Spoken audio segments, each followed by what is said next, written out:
बिस्मिल्लाहिर्रहमानिर्रहीम। अस्सलाम वालेकुम स्टूडेंट्स, क्लास 7।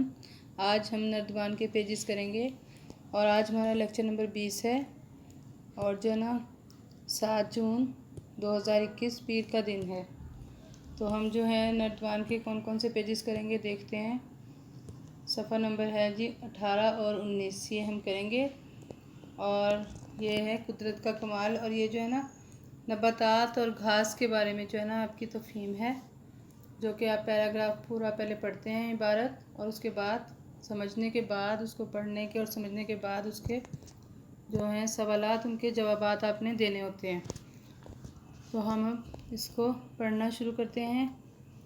घास नबातात की इब्तिदाई शक्ल है, यानी जो पौधे होते हैं, ठीक है, उसकी इब्तिदाई शक्ल है जो बग़ैर काश्त के खुद ब खुद कहीं भी और किसी भी मौसम में उग जाती है। बग़ैर काश्त के यानी बग़ैर उगाए भी वो खुद ब खुद कहीं भी और किसी भी मौसम में उग जाती है। कभी आपने देखा होगा ना बरसात के मौसम में ज़रा कहीं, यानी जैसे थोड़ी सी मिट्टी है और वहाँ खुदरो पौधे उगाते हैं, वो भी एक घास की किस्म होती है। खुदरो से मतलब खुद ब खुद ही उगने वाले।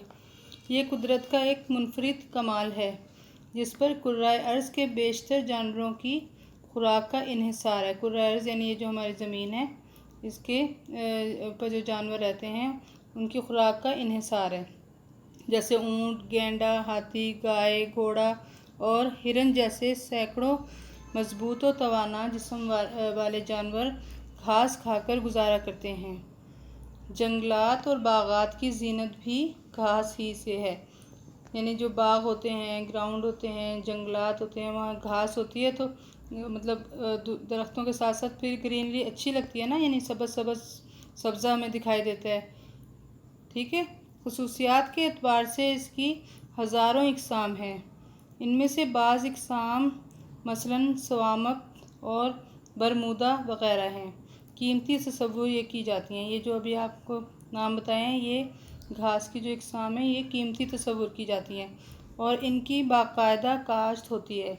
क्रिकेट, गोल्फ और हॉकी के मैदानों में कसीर सरमाया खर्च करके उन्हें उगाया जाता है, यानी बहुत सारी रकम, कसीर यानी बहुत ज़्यादा और सरमाया यानी रकम, यानी बहुत रुपया पैसा खर्च करके उन्हें उगाया जाता है। घास की एक किस्म जंगल राइस भी है जो 60 से 90 सेंटीमीटर तक बुलंद होती है, यानी ऊंची होती है। इसके चावल नुमा फल और बीज छोटी चिड़ियाओं की मनपसंद खुराक हैं। कोकल, किनारी और चारलोका नामी घास पर दुनिया के हसीन तरीन फूल खिलते हैं। सबसे ख़तरनाक और बारीक बालों पर मुश्तमिल घास कॉमन कान कहलाती है।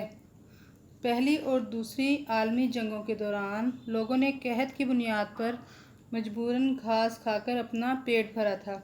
जब यानी वो पहली और दूसरी आलमी जंगें अजीम हुई थी तो लोगों इतना कहत पड़ गया था कि लोगों ने मजबूरन घास खाई थी और अपना पेट भरा था। किसानों को घास से बड़ी परेशानी का सामना करना पड़ता है। इसकी क्या वजह है? इसकी वजह यह है क्योंकि घास की जड़ें और दूसरी सब्जियों और पौधों की जड़ों को कमज़ोर कर डालती हैं। यानी जो घास की जड़ें होती हैं ना, वो दूसरी सब्जियों और पौधों की भी खुराक खा जाती हैं, और वो जो है ना उनकी जड़ें दूसरी सब्जियों वगैरह की, पौधों की जड़ें कमज़ोर हो जाती हैं। उर्दू ज़बान में घास से मुतालिक कई कहावतें मशहूर हैं। मसलन घोड़ा घास से दोस्ती करेगा तो खाएगा क्या, और तुम्हारी क्या अकल घास चने गई थी।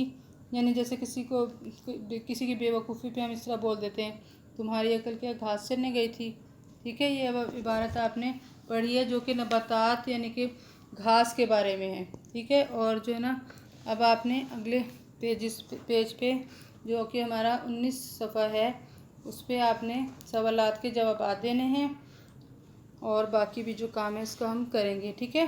तो इसके जो सवालात हैं उसके सवालात के जवाब जो हैं आपने देने हैं। पहला जो सवाल है इबारत पढ़कर आपने जो देना है, आंसर आप खुद ही मुझे बताएंगे और करेंगे, मतलब मुझे आप समझेंगे और इसको अपनी बुक पे हल करेंगे।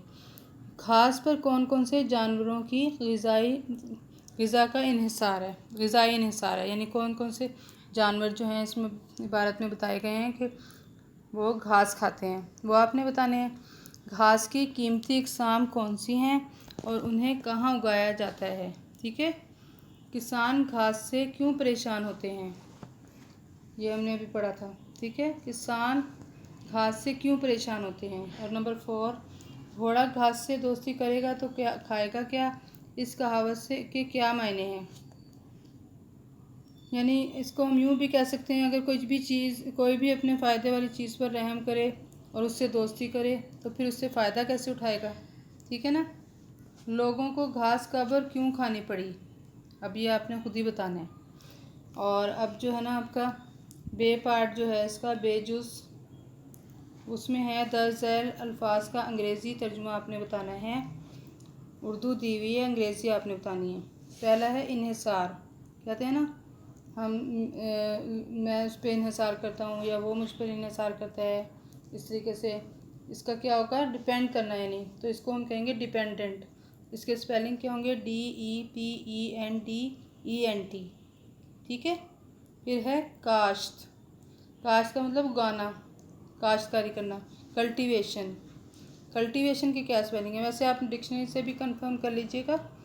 CULTIVATION, cultivation.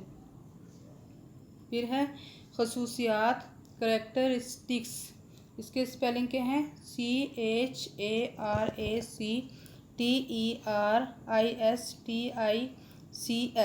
ठीक है। फिर है कहावत, कहावत प्रोवर्ब यानी किसी की कही हुई बात, प्रोवर्ब PROVERB। ठीक है। फिर है कहत, खुश्क साली को कहते हैं। पहले उर्दू इसकी समझ लें, किसको कहते हैं, कहत पढ़ना। जब खुश्क साली होती है तो ग़िज़ा की और अनाज की कमी हो जाती है, उसको कहते हैं कहत। इसकी है जी इंग्लिश, क्या होगी इसकी अंग्रेज़ी, ड्रोफ्ट, DROUGHT। फिर है नबातात, नबातात यानी कि बोटेनिकल और प्लांट्स को भी कहते हैं। ठीक है, PLANTS और बोटेनिकल BOTANICAL। और उसके बाद जो है आपका जीम पार्ट जो है, जीम जूस है। अपने किसी पसंदीदा फल या सब्ज़ी के बारे में 5 जुमले आपने तहरीर करने हैं। ये आपने अपने खुद बताना है कि आपको कौन सी फल या सब्ज़ी पसंद है और क्यों पसंद है, उसकी खसूसियात यानी उसकी खूबियाँ लिखनी है कि वो हमें क्या फ़ायदा देती है, क्यों हमारे लिए मुफीद है। ठीक है, चलें जी, आपने ये पेज करना है। और इसके अलावा आपने जो है ना अपने एक और पेज भी इसका करना है। ठीक है, वो मैं आपको बताती हूँ कौन सा पेज आपने करना है। आपने इसका पेज नंबर 4 करना है। ठीक है, अच्छा जी, अब मुझे इजाज़त दें, अल्लाह हाफ़िज़।